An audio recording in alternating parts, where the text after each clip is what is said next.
ఏకంగా తెలంగాణ ముఖ్యమంత్రి తెలంగాణ నిండు అసెంబ్లీ సభలో వాళ్ళ రిలేషన్షిప్ గురించి, చంద్రబాబు నాయుడు గారు రాష్ట్రాన్ని ఎలా అమ్మకానికి పెట్టారు అన్న వాస్తవాల గురించి ఏకంగా రేవంత్ రెడ్డి గారు అన్న మాటలు నిజంగా ఇది చూసిన తర్వాత ఒకసారిగా రాష్ట్ర ప్రజలకందరికీ కూడా, రైతన్నలందరికీ కూడా, మరీ ముఖ్యంగా రాయలసీమ, నెల్లూరు ఈ ప్రాంతాలకు సంబంధించిన రైతులకు నిజంగా చంద్రబాబు నాయుడు అనే వ్యక్తి ఒక విలన్ క్యారెక్టర్ కింద కనిపిస్తాడు.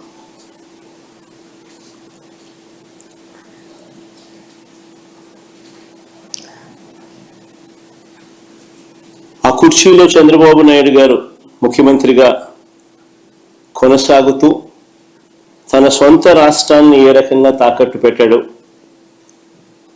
రాష్ట్ర ప్రజలను తన స్వార్థం కోసం ఏ రకంగా తాకట్టు పెడతా ఉన్నాడు అన్నదానికి రేవంత్ రెడ్డి స్టేట్మెంట్లు సాక్ష్యాలు. నిజంగా బహుశా భారతదేశ చరిత్రలో ఇలాంటి చరిత్రహీనుడు బహుశా ఎవరు ఉండకపోయి ఉండొచ్చు.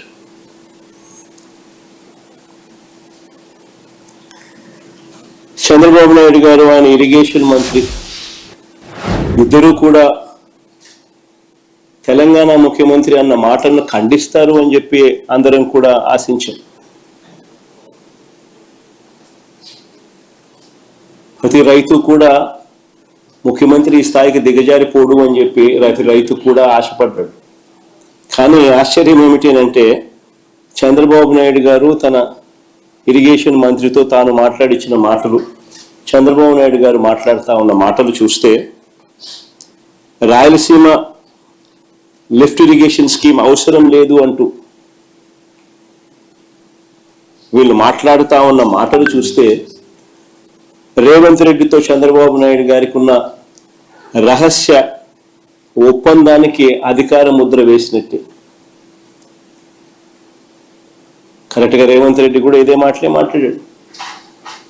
చంద్రబాబు నాయుడు కూడా ఆయన మంత్రి కూడా రాయలసీమ లిఫ్ట్ అవసరం లేదు అని అంటూ చంద్రబాబు నాయుడు బరి తెగించి మాట్లాడడం కూడా వాళ్ళిద్దరి మధ్య జరిగిన ఒప్పందానికి ఆమోద ముద్ర వేసినట్టే, అధికార ముద్ర వేసినట్టే. స్వలాభం కోసం ప్రజలకు ఎంతటి ద్రోహమైనా కూడా, ఎంతటి మోసమైనా చేయడానికి చంద్రబాబు నాయుడు అనే వ్యక్తి వెనకాడడు. తన స్వార్థం కోసం పిల్లనిచ్చిన మామను ఎన్టీ రామారావునైనా వెన్నుపోటు పొడుస్తాడు. తన స్వార్థం కోసం చంద్రబాబు నాయుడు జన్మనిచ్చిన సీమను కూడా ఏమాత్రం హెసిటేట్ చేయకుండా వెన్నుపోటు పొడుస్తాడు.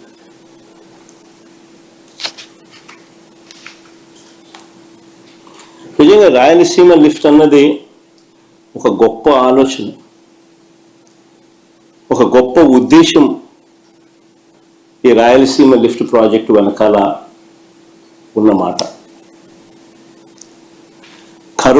కరువు కోరల్లో చిక్కుకొని ఉన్న రాయలసీమ ప్రాంతం, వ్యవసాయం ప్రశ్నార్థకరం అయిన పరిస్థితులు, తాగడానికి మంచినీళ్ళు కూడా ఒక్కొక్కసారి దొరకని పరిస్థితి.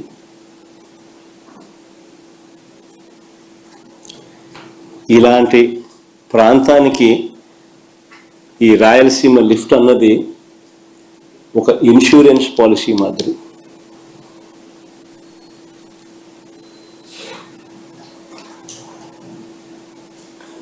రాయలసీమకు, నెల్లూరుకు, చెన్నైకి ఇది సంజీవిని వంటిది.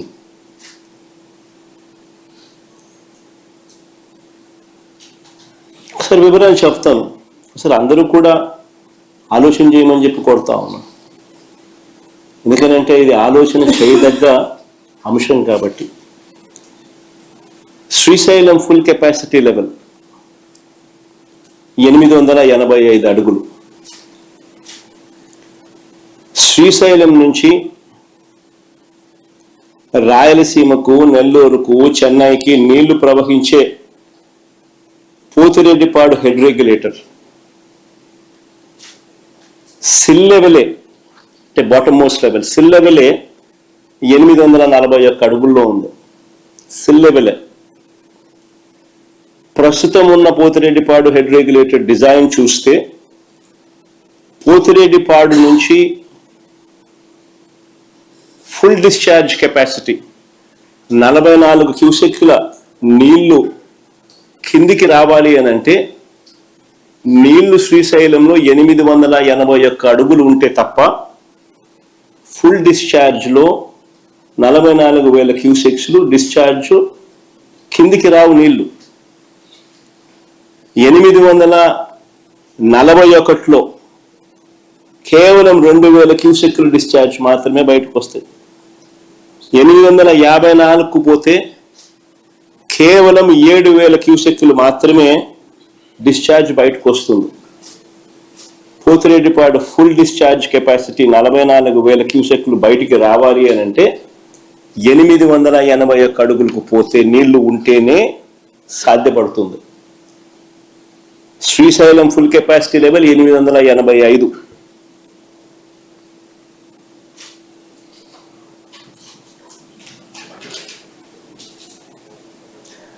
పోతిరెడ్డిపాడు నుంచి దాదాపుగా 101 టీఎంసీలు కేటాయింపులు ఉన్నాయి మనకు. పోతిరెడ్డిపాడు దిగువన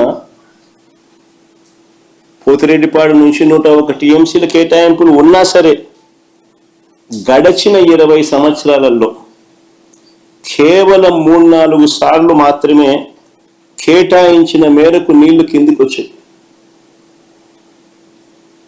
ఇది వాస్తవం. అందరూ ఆలోచన చేయాల్సిన వాస్తవం ఇది. 20 సంవత్సరాలలో కేవలం 3-4 సార్లు మాత్రమే కేటాయించిన నీళ్లు కిందికి రావడం జరిగింది కేటాయింపుల మేరకు. ఇలాంటి దుర్భరమైన పరిస్థితిలో ఇప్పటికే ఒక వైపున ఉండగా మరోవైపున 2015లోనే, అంటే ఇక్కడ చంద్రబాబు నాయుడు గారు రాష్ట్రం విడిపోయింది, ఇక్కడ చంద్రబాబు నాయుడు గారు ముఖ్యమంత్రిగా ఉన్నారు, అక్కడ తెలంగాణ ప్రభుత్వం అటువైపున 2015లో కేసీఆర్ గారు అక్కడ ముఖ్యమంత్రిగా అప్పట్లో ఉన్నారు. కల్వకుర్తి లిఫ్ట్ కెపాసిటీని 25 టీఎంసీల నుంచి 40 నుంచి 50 టీఎంసీలకు పెంచాడు. పెంచడానికి శ్రీశైలంలో 802 అడుగుల నుంచే నీళ్లు డ్రా చేయడానికి పనులు చేపట్టారు. 802 అడుగుల నుంచి నీళ్లు డ్రా చేయడానికి పనులు మొదలుపెట్టారు అక్కడ తెలంగాణ గవర్నమెంట్. మరోవైపున దీనికంటే ఇంకా కొంచెం తక్కువగా 800 అడుగుల్లోనే మరో 2 టీఎంసీలు రోజుకు డ్రా చేసే కెపాసిటీతో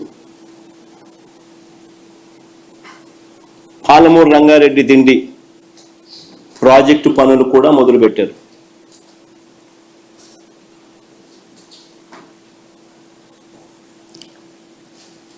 ఇంకోవైపున 825 అడుగులకి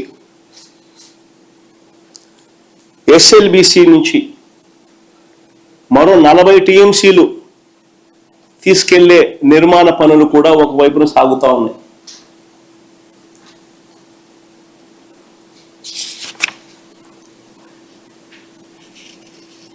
మరోవైపు శ్రీశైలంలోకి నీళ్లు రాకమునిపి జూరాల నుంచే నెట్టంపాడు, కోయిల్ సాగర్, భీమా లిఫ్ట్ల ద్వారా మరో 1 టీఎంసీ నీరు అటు నుంచి అటే తెలంగాణ తరలిస్తా ఉన్న పరిస్థితి.